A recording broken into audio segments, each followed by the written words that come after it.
ಜೈ ಜೈ ಶ್ರೀ ರಾಧೆ. ಆತ್ಮೀಯರೇ, ಶನಿವಾರ 30ನೇ ತಾರೀಕು ಬುಧನ ರಾಶಿ ಪರಿವರ್ತನೆ ಕರ್ಕಾಟಕ ರಾಶಿಯಿಂದ ಸಿಂಹ ರಾಶಿಗೆ ಎಂಟ್ರಿ. ತುಂಬ ದಿನಗಳಿಂದ ಕಿರಿಕಿರಿ, ಸಂಘರ್ಷ, ಶಾರೀರಿಕವಾಗಿ ಮಾನಸಿಕವಾಗಿ ಬಳಲಿರುವ ಜೀವಕ್ಕೆ, ಆತ್ಮಕ್ಕೆ ಸಮಾಧಾನ. ಸಿಂಹರಾಶಿಯಲ್ಲಿ ಸ್ವಲ್ಪ ದಿನಗಳಿರುವುದಾದರೂ ಕೆಲವು ರಾಶಿಗೆ ಗಮನಾರ್ಹ ಬದಲಾವಣೆ, ಇನ್ನು ಕೆಲವರಿಗೆ ಶಾಶ್ವತವಾದ ಬದಲಾವಣೆ. ಬುಧನು ಸಿಂಹರಾಶಿಯಲ್ಲಿರುವ ನಂತರ ಕನ್ಯಾ ರಾಶಿಗೆ ಪ್ರವೇಶಿಸುತ್ತಾನೆ. ಸ್ವಲ್ಪ ದಿನಗಳಲ್ಲೇ ಅಸ್ತಂಗತನೂ ಆಗುತ್ತಾನೆ. ಆದರೆ ಬರುವ ಫೋರ್ಸ್ಗೇನೋ ಮಾಡಿ ಹೋಗುತ್ತಾನೆ. ಯಾಕಂದರೆ ಬುಧನು ಯೌವನಸ್ಥ. ಈ ಮಕ್ಕಳೇ ಹಾಗೆ ಅಲ್ವಾ, ಎಲ್ಲದರಲ್ಲೂ ಅರ್ಜೆಂಟು. ಆಮೇಲೆ ಏನಾದರೂ ಎಡವಟ್ಟು ಮಾಡಿಕೊಂಡು ಎಲ್ಲಾದರೂ ಹೋಗಿ ಕೂತ್ಕೊಂಡು ಬಿಡೋದು, ಸುದ್ದಿ ಇಲ್ಲ, ಸಮಾಚಾರ ಇಲ್ಲ. ಈ ಸಲ ಬುಧ ಹೀಗೆ ಮಾಡ್ತಾನೆ. 1 ತಿಂಗಳು ಇರಬೇಕಿತ್ತು, ಇರೋದು ಇಲ್ಲ. ಅದರಲ್ಲೂ 3 ದಿನದಲ್ಲಿ ಮಾಡಬೇಕಾದೆಲ್ಲ ಮಾಡಿ ಮುಳುಗಿಬಿಡ್ತಾನೆ. ರಾಧೆ ರಾಧೆ. ಅಲ್ಲದೆ ಇನ್ನು 2 ಗ್ರಹಣಗಳು ಇವೆ. ಅದರ ಫಲಗಳು ಜೋರಾಗಿ ಇರುತ್ತೆ. ಸಾಧ್ಯವಾದರೆ ಮುಂದೆ ಹೇಳ್ತೀನಿ. ಈ ಗೋಚಾರ ಕೃಷಿ, ವ್ಯವಸಾಯಕ್ಕೆ, ಶೇರ್ ಮಾರ್ಕೆಟ್ನಲ್ಲಿ ಇರೋರಿಗೆ, ಫಾರಿನ್ ಟೂರಿಸಮ್ನಲ್ಲಿರೋರಿಗೆ, ಹೊಸ ಟೆಕ್ನಾಲಜಿ ಬಳಸೋದ್ರಲ್ಲಿ ಹೆಚ್ಚಿನ ಮಟ್ಟದ ಲಾಭವನ್ನೇ ತರಬಲ್ಲದು. ಆದರೆ ಗರ್ಭಿಣಿ ಸ್ತ್ರೀಯರು ತುಂಬ ಹುಷಾರಾಗಿರಬೇಕು. ಕೆಲವರಿಗೆ ಈಗಾಗಲೇ ಕೆಲವೆಲ್ಲ ಅನುಭವಕ್ಕೆ ಬಂದಿರಬಹುದು. ಯಾಕಂದರೆ ಬುಧನು ಒಂದು ರಾಶಿಗೆ ಪ್ರವೇಶಿಸುವ 1 ದಿನದ ಮೊದಲೇ ಫಲವನ್ನು ಕೊಡ್ತಾನೆ.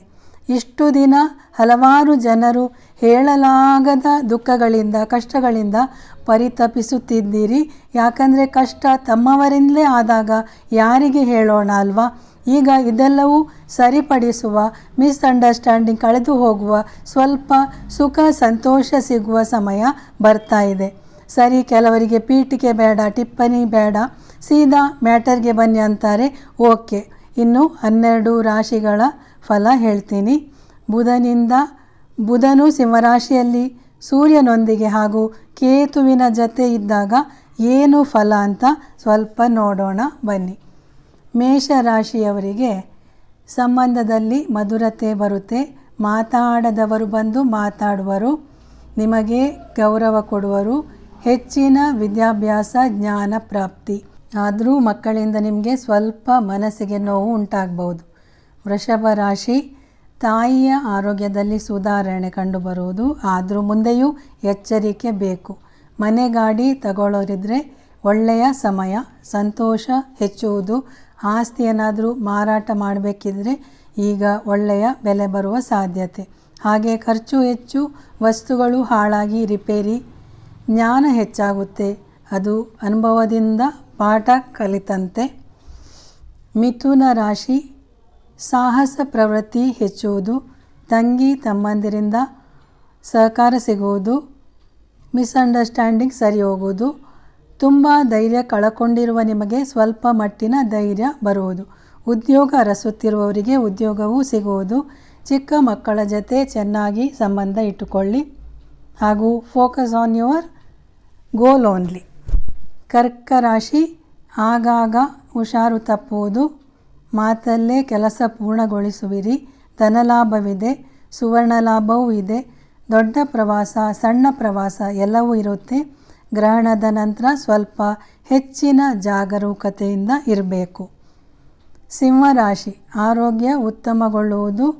ಪ್ರಯಾಣ, ಪ್ರವಾಸ, ಪ್ರಮೋಷನ್, ವ್ಯಾಪಾರದಲ್ಲಿ ಲಾಭ ಗಳಿಸುವಿರಿ. ಡಾಕ್ಟರ್, ಮೆಡಿಕಲ್ ಫೀಲ್ಡ್ನಲ್ಲಿರೋರಿಗೆ, ರಾಜಕಾರಣಿಗಳಿಗೆ ಉತ್ತಮ ಗೌರವ, ಲಾಭ ಪ್ರಾಪ್ತಿ.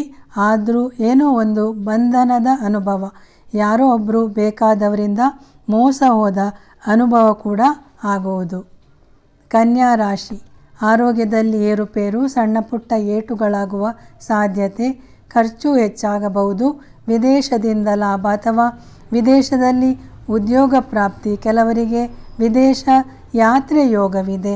ಆದರೂ ಕೆಲವು ವಿಷಯಗಳಲ್ಲಿ ಸೋತ ಅನುಭವ, ಮನಸ್ತಾಪಗಳು. ಹಸಿರು ಬಣ್ಣ ಧಾರಾಳ ಉಪಯೋಗ ಮಾಡಿ. ಗರಿಕೆ ಗಣಪನಿಗೆ, ತುಳಸಿ ಕೃಷ್ಣನಿಗೆ ಅರ್ಪಿಸಿ.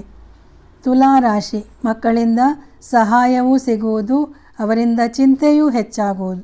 ಯುವಕ ಯುವತಿಯರಿಗೆ ವೃತ್ತಿಯಲ್ಲಿ ಅಣ್ಣ ಅಕ್ಕಂದಿರಿಂದ ಸಹಾಯ. ಸ್ವಲ್ಪ ಕಿರಿಕಿರಿ ಇದ್ದೇ ಇರುತ್ತೆ. ಹಾಗೆ ಸಂತೋಷದಿಂದ ಕೂಡ ಇರುವಿರಿ. ವೃಶ್ಚಿಕ ರಾಶಿ, ನಿಮ್ಮ ಕೆಲಸದಲ್ಲಿ, ನಿಮ್ಮ ವ್ಯಾಪಾರ ವಹಿವಾಟಿನಲ್ಲಿ ಏನಾದರೂ ನಿಂತು ಹೋದ ಕಾರ್ಯಗಳಿದ್ದರೆ ಪುನಃ ಶುರುವಾಗುವುದು, ಲಾಭವಾಗುತ್ತೆ. ನಿಮ್ಮ ಆಸೆಗಳು ಪೂರ್ತಿಗೊಳ್ಳುತ್ತೆ. ಮುಖದಲ್ಲಿ ವಿಶೇಷ ಕಾಂತಿ ಬರುತ್ತೆ. ಯಾರದೇ ಚಾಡಿ ಮಾತಿಗೆ ಕಿವಿಗೊಡಬೇಡಿ. ಪಾಲಿಟಿಕ್ಸ್ ಬೇಡ. ಧನುರಾಶಿ, ರಾಜಕೀಯಕ್ಕೆ ಎಂಟ್ರಿ ಆದರೆ ನಿಮ್ಮನ್ನು ಸಿಕ್ಕಿಸಿ ಹಾಕಿಕೊಳ್ಳೋದಕ್ಕೆ ಬೇರೆಯವರು ಕಾಯ್ತಾ ಇರ್ತಾರೆ. ಹುಷಾರು. ಚಿಕ್ಕ ಮಕ್ಕಳಾಗಿದ್ದರೆ ನಿಮ್ಮ ತಂದೆಯಿಂದ ಸಹಾಯ. ಸ್ವಲ್ಪ ಎಲರ್ಜಿ ಇನ್ಫೆಕ್ಷನ್ಸ್ ಎಲ್ಲ ಬರ್ಬೋದು. ಇದರಿಂದ ಖರ್ಚು ವೆಚ್ಚ ಹೆಚ್ಚುವುದು. ಎಲ್ಲಾದರೂ ಪಕ್ಷಿಗಳು, ಗಿಳಿ ಮುಂತಾದವು ಬಂಧನದಲ್ಲಿದ್ದರೆ ಬಿಡುಗಡೆ ಮಾಡಿ. ಮಕರ ರಾಶಿ, ಆರೋಗ್ಯದಲ್ಲಿ ಎಚ್ಚರಿಕೆ. ಆದರೂ ಬೇರೆ ಕೆಲವು ವಿಷಯದಲ್ಲಿ ಇಷ್ಟಾರ್ಥ ಸಿದ್ಧಿ. ಸಂಸಾರ, ಹೆಂಡತಿಯಿಂದ ಆಗಾಗ ಕಿರಿಕಿರಿಯಾಗುವಿರಿ. ಏನೋ ಒಂದು ಹೊಸ ಜೀವನ ಶುರುವಾದಂತೆ ಅನುಭವವೂ ಬರುವುದು. ಕುಂಭರಾಶಿ, ಮಕ್ಕಳಿಂದ, ಸಂಗಾತಿಯಿಂದ ಸಹಾಯ ಪಡೆದು ಕಾರ್ಯ ಮಾಡಲು ಹೊರಡುವಿರಿ. ಸ್ವಲ್ಪ ಎಚ್ಚರಿಕೆಯಿಂದಿರಿ. ಭಯ, ದುಃಖದ ವಾತಾವರಣ ಬರಬಹುದು. Mentally disturbance. ಆದರೂ ಇತರರನ್ನು ಮಾತಲ್ಲೇ ಮೋಡಿ ಮಾಡುವಿರಿ. ಮೀನರಾಶಿ, ಕೆಲವೆಲ್ಲ ಇಚ್ಛೆ ಪೂರ್ಣಗೊಳ್ಳುವ ಸಮಯ. ಬೇಕಾದ ಇಷ್ಟದ ವಸ್ತುಗಳು, ಚಂದದ ವಸ್ತುಗಳು ಮನೆಗೆ ಬರುವುದು.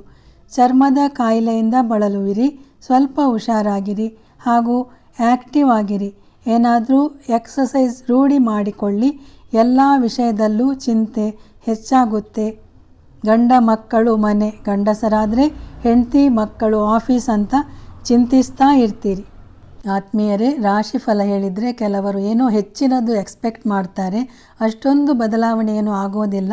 ಸಡನ್ನಾಗಿ ಆಗೋದು ಅಂದರೆ ಸಡನ್ನಾಗಿ ಆಗೋದಲ್ವ, ಅದಕ್ಕೆ ತಾನೇ ಆಕಸ್ಮಿಕ ಆಕ್ಸಿಡೆಂಟ್ ಅಂತ ಹೇಳೋದು. ಆದರೂ ಸ್ವಲ್ಪ ಮಟ್ಟಿಗೆ ಹೇಳ್ಬೋದು. ಹಾಗೂ ಕೆಲವು ಪರಿಹಾರ ಹಾಗೂ ನಮ್ಮ ಕರ್ಮವನ್ನು ಸರಿಪಡಿಸ್ತಾ ಹೋಗೋದ್ರಿಂದ, ಧರ್ಮ ಮಾರ್ಗದಲ್ಲೇ ನಡೆಯೋದ್ರಿಂದ ಇನ್ನೂ ಉತ್ತಮ ಫಲವನ್ನು ಕಾಣಬಹುದು. ಈಗ ಈ ಬುಧನ ಗೋಚಾರಕ್ಕೆ ಎಲ್ಲರೂ ವಿಷ್ಣು ಸಹಸ್ರನಾಮ ದಿನಾಲು ಪಠಿಸಿ, ಕೃಷ್ಣನಿಗೆ ತುಳಸಿ, ಗಣೇಶನಿಗೆ ಗರಿಕೆ ಎಷ್ಟಾಗುತ್ತೋ ಅಷ್ಟು ಸಮರ್ಪಿಸಿ. ಎಲ್ಲವನ್ನೂ ಸರಿ ಮಾಡೋಕ್ಕೆ ಕಷ್ಟ ಸಾಧ್ಯ, ಕೆಲವನ್ನು ಅನುಭವಿಸಲೇಬೇಕು. ರಾಧೆ ರಾಧೆ. ಹರೇ ಕೃಷ್ಣ.